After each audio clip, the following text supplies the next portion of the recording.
All right, good evening, guys. So tonight you are going to be looking at metric measurement. We talked about this in class today, but I wanted you to focus more on the prefixes. So go ahead and put your title, today's date, and your learning goal, which is I can identify the metric units and prefixes. Press pause, and when you're ready to begin again, press play. Okay, so the first thing that we need to pay attention to are the metric units. Remember that there are 3 metric units. There's one that we measure mass with, which is how much something weighs. There's one that we measure length with, which is how long something is. And there's one that we measure volume with, which is how much of something fits inside. So, we're first going to look at mass. Mass is how heavy something is.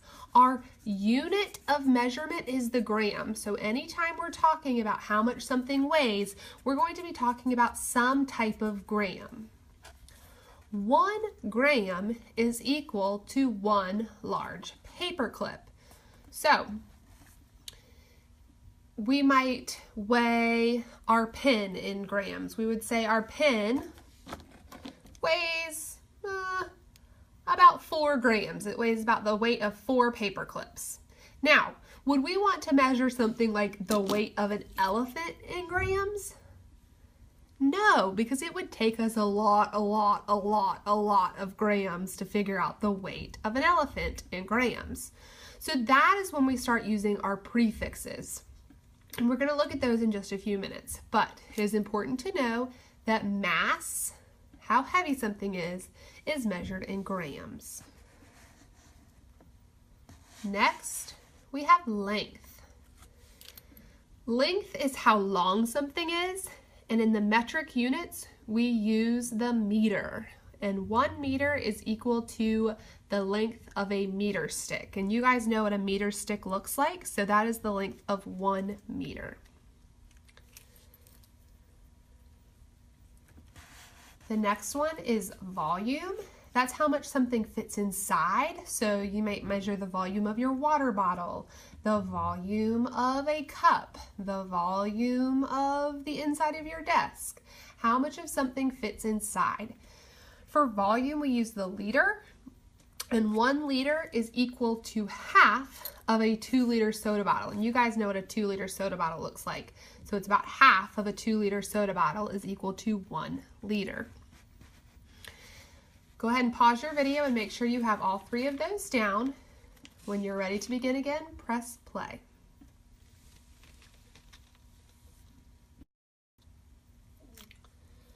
Okay, so metric prefixes. Remember I talked about you do not want to measure the weight of an elephant in grams, just like you don't want to measure the length from North Carolina to California in meters.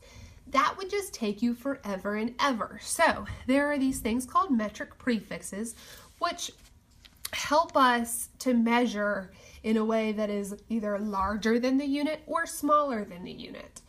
And each of them is 10 times larger than the unit beside it, or 10 times smaller than the unit beside it. And we're going to talk more about that when we start talking about converting. But for right now, it's important for you to be able to identify the metric prefixes.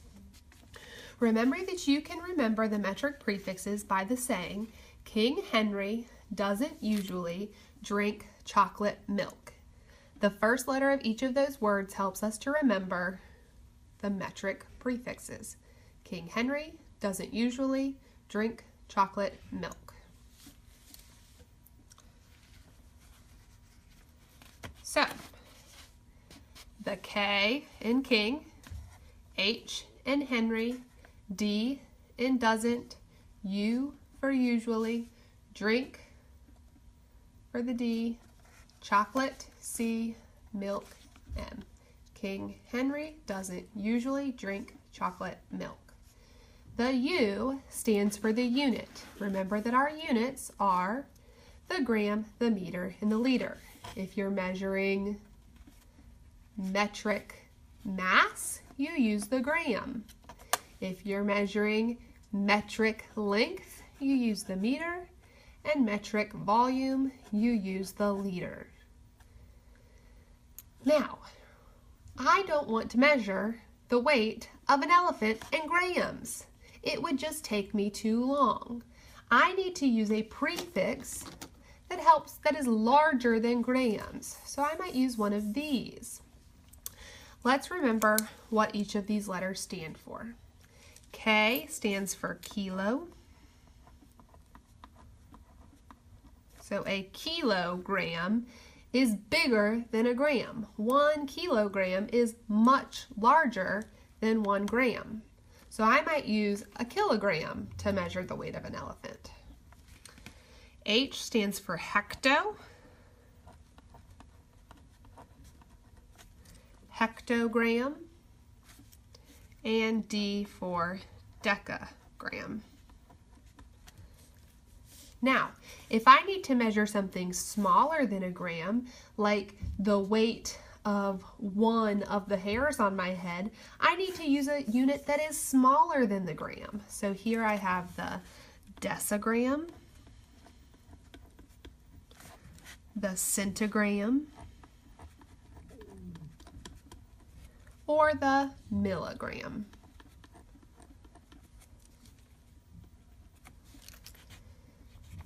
Same thing, if we're measuring length, we use the meter. I don't want to use a meter stick to measure the length from North Carolina to California, so instead I might use a kilogram. It would take me a lot less time because a kilometer is much larger than just a meter. A hectometer is larger than a meter, and a decameter is larger than a meter. Now, if I wanted to measure the length of one of the hairs on my head or the length of my fingernail, I need to use something smaller than a meter stick. So I need to look at the prefixes that are smaller. I would use a millimeter to measure the length of my fingernail. Or I might use a centimeter to measure the length of a hair on my head. And then decimeter is also smaller. And again, the liter measures volume. So we have the units that are larger than 1 liter, a kiloliter, a hectoliter, a decaliter, a deciliter, a centiliter, and a milliliter. Make sure you have all of those notes copied down. You do have a quiz on this tomorrow. You need to know all of the metric prefixes, and you need to know all of the metric units. I would suggest watching the Brain Pop video again just to refresh yourself. Have a great night.